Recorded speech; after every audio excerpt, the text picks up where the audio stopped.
count where we tally up the victims in all our favorite horror movies named Friday the 13th. I'm James A. Janice, and today we're looking at Friday the 13th Part 6, Jason Lives, released 1 year after A New Beginning disappointed fans everywhere.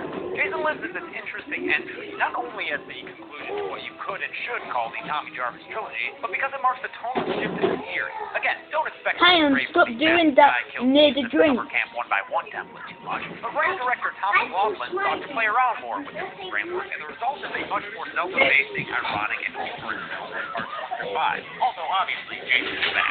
The series centers around Roy Burns, who remains one of history's biggest what-ifs, but the people spoke, and they clamored for Jason. So here we have Tommy Jarvis, played by a new guy. Not as hunky, but much more of a functional human being. He and his wisecracking buddy resurrect Jason with lightning like he's Jason Stein's monster or something, and for the rest of the movie and the series, Jason is now a supernatural being. You'll never again be the lumbering, mentally deficient oaf with a pillowcase on his head. He's a new and arguably more iconic being now. Jason is dead. Long live Jason. Anyway, I hear dying leaves you starving for killing, and Jason's got quite the appetite. So let's get down to the kills. First up is obviously Tommy's Tony Hawk. Didn't even want to be there in the first place. Melty Skull Jason punches right through his body, ripping his heart out through his back and revealing some nails in serious need of a manicure. Don't be afraid of self-care. Tommy's Jason get a huge clue into the tone of this movie with a fucking Bond parody intro to the credits. Post credits picks up the story right away with Tommy running to a police station and greeting Sheriff Garrett, a very charming guy. Kiss me off, Junior, or I will repeat this off in your brain. Tommy winds up in a cell sounding crazy with all his Jason. Kind of like someone else we know. Now we can smell. Then we meet a couple on their way to the I'm so sorry, guys. No, will never happen again. I can't promise. I'm sorry about that. But that doesn't stop husband Darren from getting out of the car like a dummy. Jason takes a bullet like a pro and spears Darren through the chest before tossing him behind his back like a ragdoll. I'd love to see Yuppie Spirit Toss as an official Olympic event. Elizabeth tries to bribe Jason, which is definitely a first, but he kind of teleports away and reappears behind her, drowning her in a puddle with his spear. Fun fact, Elizabeth was played by Nancy McLaughlin, the director's wife. Even more fun is the fact that her credit card floating away says American Excess. Cheesy pun or fighting cultural commentary? Jason kills. You decide. We finally meet our core group of camp counselors after this. They're super 80s and led by the vulgar sheriff's monkey daughter Megan, who takes an immediate liking to Tommy. And this new Tommy actually reacts like a human being. Remember New Beginning, TJ? Yeah, that guy probably would have tried to strangle her between those prison bars. We also meet Martin the Gravedigger, who I'm guessing is Crazy Ralph's cousin or something, and he actually one-ups Elizabeth's self-aware line by speaking to the fucking audience. Some folks have a straight... Breaking the fourth wall! Yeah, that's how meta this movie is. It breaks the fourth wall. Martin is also involved in a good editing. Jesus Christ. You think I'm a fart?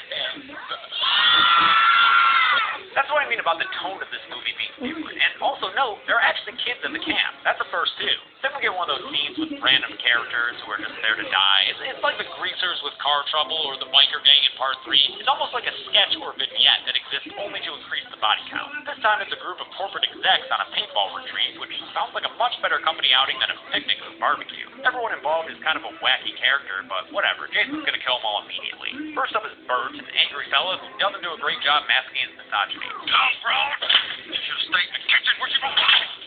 Why should he be allowed in his gear? Jason whips him into a tree face first so hard he leaves an imprint. And listen, I know a lot of people love this, but the bloody smiley face he leaves in the tree trunk, it's just too hokey for me. It confused me as a kid because it was so unrealistic, and it confuses me as an adult because, like, why? But like I said, people fucking love this thing, so here, relive it one more time. Meanwhile, the sole woman on this expedition, Katie, is being a badass and taking out Stan and Larry, two guys who may be a little bit more than just co-workers. You've become this whole other person when we're out here, Stan. I don't like it. She makes them wear some pretty meta headbands before Jason drops in and takes them all out at once with the triple decapitation. This was one of the kills censored a lot by the MPAA. Early versions apparently had the heads falling into frame. Shame we missed out on that. The sequence ends with Roy, the final paintballer and human embodiment of Bugs Bunny, running away with Jason hot on his trail. Don't worry, we'll catch up with him later. In another change of tone for the series, we get kind of an action scene as Tommy continues trying to convince law enforcement that he's not crazy.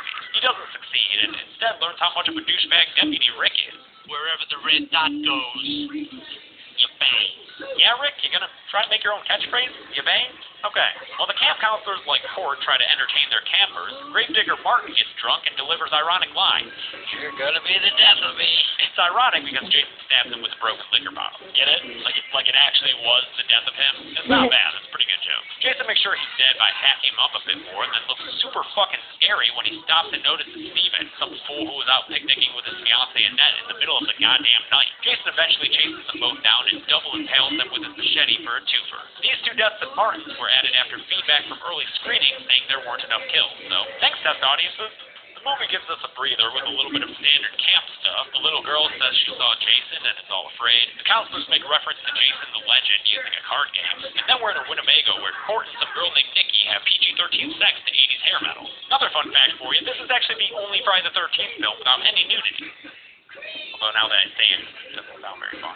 No nudity, but there is a lot of hair metal in this movie. 3 Alice Cooper songs. 3 of them, including one that had a music video heavily featuring Jason. 80s were weird, man. Or like Lover Nicky is killed while he's driving obliviously, having a good time. Jason slams her face through the trailer's tin walls in a much better version of that tree kill that everyone loves. Because look at that. It makes sense. Alright, Jason then takes care of Court with a knife through the head. I like to think that he stabbed him in the ear as a favor, so he wouldn't have to listen to any more hair metal. With Court dead at the wheel, we get another action sequence. Like I said, this movie's a little different, adding humor and 80s action movie tropes. Here we have a sweet vehicle flip and Jason looking like a badass on top of a burning RV. This awesome shot was the last thing they filmed for the movie, and I think it's pretty damn cool. The cops find that paintballer guy's body, or at least parts of it, so now we get to add Roy to the body count, pushing the kills to an even baker's dozen. The best way to order your victims. While the cops suspect Tommy for this gruesome murder because he's crazy or whatever, Jason finally gets to the camp. And although he seems a little confused by both the name let's get back into this. He marches in, ready to be as friendly and sportsmanlike as he can be. Which for him means yanking Counselor Sissy out of her window and twisting her head around. Gotta give this movie credit. Despite the ratings board trying to censor it, it was always trying to come up with fun inventions. Megan picks up Tommy and in another high-energy hard chase to another Alice Cooper song, tries to avoid the cops while Tommy stares at her crush. She tries to get caught by her father, and Tommy's put back in the jail cell. While at Camp Forest Green, Jason stalks Paula, the last remaining fodder counselor, and eventually kills her after they do what I presume to be some kind of art project involving buckets of red paint. Tommy and Megan craft a sexy plan to get him out of jail, and they lock up Deputy Dipshit in his place, who gives the worst single-line performance in the series. Megan. They then race back to camp as Jason leaps in to kill that cute little scared girl. But don't worry, he's obviously not going to kill a kid. They're not going to have Jason kill a kid, guys. The cops get to camp and find Jason's abstract art project, and the handsome one gets killed when Jason throws a frickin' knife into his face, knocking him into a boat. You see that knife toss, man? I bet Jason is a great hustler at Renaissance fairs. Another cop tries to calm the little girl before Jason pops up out of nowhere and crushes the guy's skull. Another kill highly censored, although the sound design is pretty nice. Pop a sheriff that tells the kids to hide, and they prove that they're just as snarky as everyone else in this movie. What do you think? I think we're dead meat. Oh, hey, he said the thing. He said me. That's me. Sheriff Garris finds the body of Officer Expendable, then has a badass standoff with Jason before shooting him a whole bunch of times. Like, a lot. This movie is the first time Jason's been shot, and he shows that it is not an effective way to take him down. Despite the sheriff's competency, he meets his end like any sexed up teen in the woods when Jason chases him down and cracks his spine in half, folding him over like a plastic picnic table. Sheriff Garris is actually the first character in this series whose death made me kind of sad. I wanted to see this guy live. He was smart, a good dad, and wicked funny. All the grief you've given me, you should be leaving wearing your balls as earrings. Rest in peace, Sheriff. The rest of the movie is Tommy and Megan hatching his master plan to kill Jason by calling him mean names. Hey! Asshole! Come on, maggot head! Come on, chicken shit! Come on, I'm sitting here waiting!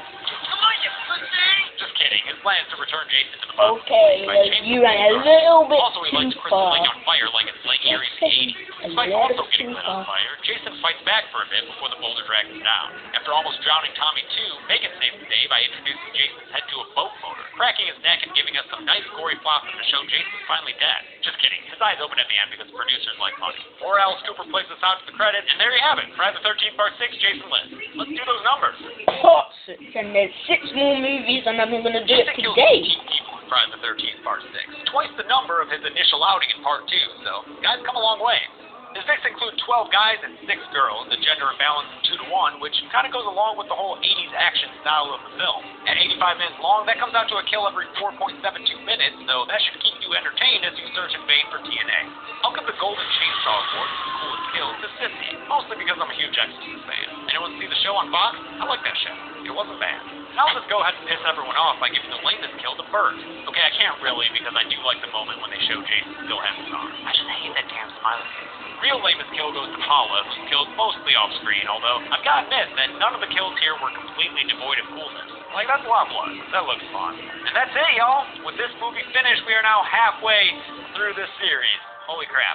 Friday the 13th Part 6, Jason Lives, which many fans consider their favorite because of its humor, was released in 1986. Written and directed by Tom McLaughlin, who does deserve some credit for doing something interesting with the material. Next up will be Carrie vs. Jason in Part 7, The New Blood, which is also the introduction of Kane Hodder as Jason. But until then, I'm James H. Denise. This has been The Kill Count. Hey guys, thanks a lot for watching The Kill Count for Friday the 13th Part 6, Jason Lives, most everyone's favorite movie in the series. Is it my favorite? I don't know. Some of the jokes don't really do it for me. I would put it top 3 with the final chapter, and y'all gonna hate me for this, but Jason X. I really like Jason X. But tell me if this is your favorite. I'm sure it is in the comments below. Also, be sure to subscribe to this channel, guys. Really important. Thanks a lot. See you next week. Okay, so before I carry on doing this thing, I'm gonna do a rank. Yeah. So I'm gonna do some pictures of Friday 13th people, like Jason, or like clips from the movie, and do like my ranking of the best. Yeah. So yeah, I'm gonna do that. I hope you like this video. Subscribe, like the video, and turn the notifications on. And if you haven't watched my previous one, go and watch that one. Okay, that's the end of the video. I'll see you guys in a minute.